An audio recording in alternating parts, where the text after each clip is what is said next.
अस्सलाम वालेकुम दोस्तों आज की वीडियो में हम एक पीवी सिस्टम को डिज़ाइन करेंगे। एक ऐसा पीवी सिस्टम जो स्टैंड अलोन है, यानी कि स्टैंड अलोन का मतलब है ऑफ द ग्रिड है और इसके साथ किसी किस्म की कोई इलेक्ट्रिसिटी जो है वापदा की वो कनेक्टेड अप नहीं है, कोई डिस्ट्रीब्यूशन सिस्टम इसके साथ कनेक्टेड अप नहीं है। तो चलें वीडियो शुरू करते हैं। इसमें जो स्टेप्स हैं stand alone PV system design करने के लिए, उसमें सबसे पहले तो हमें जो है वो पावर कंजम्पशन डिमांड्स जो हैं उनको डिटरमिन करना होता है और उसके बाद साइजिंग ऑफ पीवी पैनल्स करना पड़ता है, फिर इन्वर्टर साइजिंग करनी पड़ती है और उसके बाद जो है वो बैटरी साइजिंग करनी पड़ती है। तो ये बहुत ही सिंपल टर्म्स में मैं आपको एक्सप्लेन कर रहा हूँ।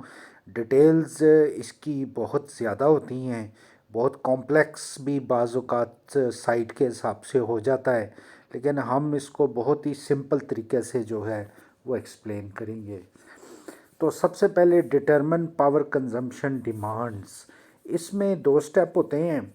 Calculate total watt hour per day of all appliances. जितनी भी आपके घर में अप्लाइंसेस लगी हुई हैं उनका total watt hour per day calculate करना है और उसके बाद calculate total watt hour per day needed from PV panels कि हमारे जो पीवी पैनल जो हमने लगाने हैं उनसे हमने कितना जनरेट करवानी है यूनिट्स इलेक्ट्रिसिटी की, ताकि हमारे घर का लोड जो है वो चल सके। तो लोड डिटरमिन करने के लिए फॉर एग्ज़ाम्पल सबसे पहले जो हमारे पास चीज़ है वो 1.5 टन का एसी है, DC inverter AC. For example वो 14 घंटे दिन में चलता है। सुबह 9 बजे से शाम 4 बजे तक फॉर एग्ज़ाम्पल सोलर आवर्स में 7 घंटे चलता है।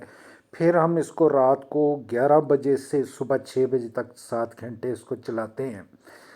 इसका जो पीक लोड है वो 2200 वाट हम कंसिडर करते हैं, जो फॉर एग्ज़ाम्पल 1 घंटे के लिए रहता है।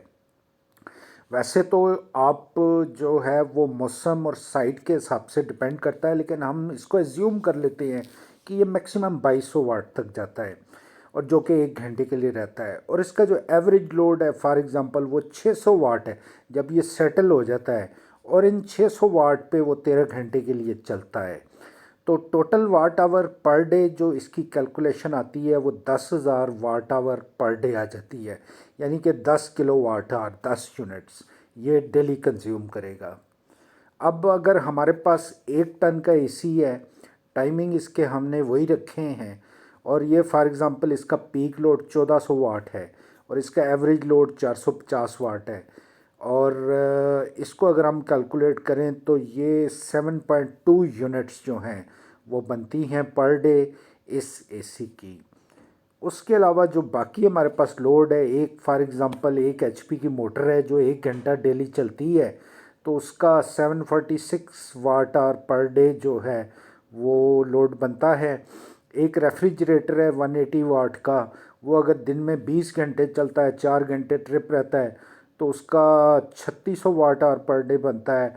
अगर 15 LED बल्ब्स हैं 12 वाट के जो कि 16 घंटे पर डे चलते हैं, तो वो आपका जो 2880 वाट आवर पर डे बनता है।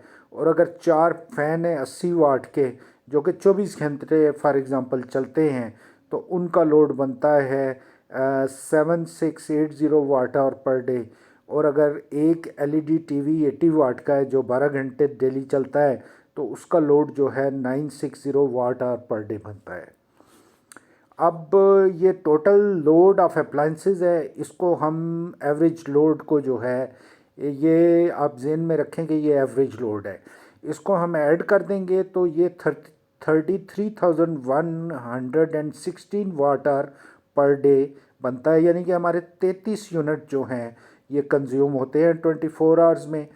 अब हमें पैनल से कितनी वाट्स चाहिए, उसके लिए हम इस टोटल लोड को 1.3 से मल्टीप्लाई कर देंगे, 30% ज़्यादा लॉसेस को मद्देनज़र रखते हुए। तो अगर हम इसको 1.3 से मल्टीप्लाई करेंगे तो ये 43,000 वाट आवर पर डे, यानी कि 43 यूनिट्स हमें चाहिए कि हमारे पैनल हमें जनरेट करके दें। आगे चलते हैं। अब sizing of PV panels. Sizing of PV panel दो चीज़ों के ऊपर डिपेंड करता है। साइज़ ऑफ पीवी मॉड्यूल, जो पीवी मॉड्यूल उसका साइज़ क्या है, कितने वॉट का है वो, और क्लाइमेट ऑफ साइट लोकेशन, कि जिस साइट पे आपने लगाया है उस साइट का क्लाइमेट कैसा है। क्लाउडी रहता है ज़्यादा, गर्मी ज़्यादा रहती है, मॉडरेट रहता है, ट्रॉपिकल रहता है, डस्ट है ज़्यादा, या ये बड़े सारे फैक्टर होते हैं। लेकिन हम सिंपल टर्म्स में एक टर्मिनोलॉजी यूज़ करते हैं, पैनल जनरेशन फैक्टर। हर साइट का एक पैनल जनरेशन फैक्टर होता है। आप समझ लें कि पाकिस्तान में जो पैनल जनरेशन फैक्टर है वो 5.3 किलोवाट आवर पर स्क्वायर मीटर पर डे है। यानी कि एक पैनल जो 1 स्क्वायर मीटर का है, 1/1 मीटर का है, वो हमें पूरा दिन में 5.3 यूनिट्स जो है वो जनरेट करके देता है। तो ये फॉर एग्ज़ाम्पल हमारा पैनल जनरेशन फैक्टर है। अब हमने क्या करना है कि हमने टोटल वाट पीक कैलकुलेट करना है। उसके लिए हम क्या करेंगे, total watt peak rating needed for PV panels. PV panels के हमने वाट कैलकुलेट करने हैं कि कितने हमें चाहिए। तो हमें चाहिए कि जितने watt hour per day needed from PV panel है उसको power generation panel generation factor से डिवाइड कर दें। तो हमने जो कैलकुलेट किया था कि हमें पीवी पैनल से 43,000 वाट आवर पर डे हमें चाहिए, तो उसको हम 5.3 से डिवाइड कर देंगे। तो ये हमारे जो पैनल बनते हैं वो 8113 वाट पीक बनते हैं। यानी कि इतने पैनल हमारे पास 8,000 वाट के होने चाहिए, फिर वो हमें 43 यूनिट्स कैलकुलेट प्रोड्यूस करके देंगे। अब फॉर एग्ज़ाम्पल हमने ये देखना है कि number of PV panels needed. अब 8,000 वाट के पैनल्स हैं। अब अगर हमने 400 वाट का फॉर एग्ज़ाम्पल एक पैनल लगाना है, टाइप जो है वो मोनोपर्क अगर फॉर एग्ज़ाम्पल हमने लगानी है, तो इस 8,000 को 400 से डिवाइड कर देंगे। तो ये हमारे 20 मॉड्यूल्स बन जाते हैं। यानी कि हमें 20 मॉड्यूल्स 400 वाट के जो हैं वो चाहिए होंगे। अगर आप पैनल ज़्यादा लगाएंगे, सिस्टम जो है वो अच्छा परफॉर्म करेगा और बैटरी के ऊपर जो है लोड कम से कम होगा। अगर आप पैनल कम लगाएंगे तो क्लाउडी सीज़न में आपको प्रॉब्लम होगी, बैटरी के ऊपर जो है वो लोड ज़्यादा होगा और बैटरी लाइफ जो आपकी कम होगी। अब इन्वर्टर साइजिंग कर लेते हैं। जनरली इन्वर्टर जो है जितना आपने लोड कैलकुलेट किया है एवरेज लोड, उसका 25 to 30% जो है उससे बड़ा इन्वर्टर होना चाहिए। और अगर आप मोटर यूज़ कर रहे हैं तो इसमें जो इसका स्टार्टिंग करंट को हैंडल करने की, सर्च करंट को हैंडल करने की कैपेबिलिटी भी एबिलिटी होनी चाहिए। तो total peak watt of all appliances जो हमने कैलकुलेट किया था वो हमारा 5,186 वाट आता है। यानी कि ये हमने सारा पीक लोड है। एसी का भी हमने 2200 पीक लोड रखा है, दूसरे एसी का 1400 हमने पीक लोड रखा है, और बाकी जो लोड हैं वो भी हमने रखे हैं। तो ये हमारा 5,186 वाट बनता है। अब इन्वर्टर कैपेसिटी के लिए 1.3 या 30% से मल्टीप्लाई कर देंगे तो ये हमारा 6,741 वाट जो है 6,741 वाट का हमारा इन्वर्टर होना चाहिए। अब जनरली आपको पता है 5 किलो वाट के होते हैं, फिर 10 किलो वाट के होते हैं। पाकिस्तान में प्रॉबली 7.5 किलो वाट शायद अवेलेबल नहीं, वर्ल्ड में अवेलेबल हैं। लेकिन हम देख रहे हैं कि ये 5 किलो वाट से इंक्रीज़ हो गया है, तो हम 10 किलो वाट का इन्वर्टर जो है वो सिलेक्ट कर लेते हैं। तो इन्वर्टर हमारा हो गया 10 किलो वाट, जिसके साथ मिनिमम सोलर कैपेसिटी 8,000 वाट के पीवी पैनल्स लगाने की होनी चाहिए। ठीक है, ये मिनिमम 8,000 वाट उसकी होनी चाहिए जो हमारे पैनल्स की कैलकुलेशन आई है। तो 10 किलो वाट का आपका इन्वर्टर सेलेक्ट हो गया। अब आ जाते हैं बैटरी साइजिंग के ऊपर। तो हमेशा याद रखें सोलर सिस्टम के साथ डीप साइकिल बैटरीज इस्तेमाल करनी चाहिए। ये ज़्यादा एनर्जी स्टोर करती हैं और इनका डेप्थ ऑफ डिस्चार्ज जो है वो भी ज़्यादा होता है। आप 80% तक इनको डिस्चार्ज कर सकते हैं। तो इसमें कैलकुलेशन के लिए जो स्टेप्स होते हैं, सबसे पहले हमने कैलकुलेट किया था total watt hour per day of all appliances. उसके बाद हमने जब ये कैलकुलेट कर लिया तो उसके बाद हमने बैटरी लॉसेस जो होते हैं 0.85 से इसको हमने डिवाइड कर देना है जितना total watt hour per day of all appliances है। उसके बाद हमने इसको 0.8 डेप्थ ऑफ डिस्चार्ज से डिवाइड कर देना है 80%। उसके बाद हमने इसको नॉमिनल बैटरी वोल्टेज से डिवाइड कर देना है।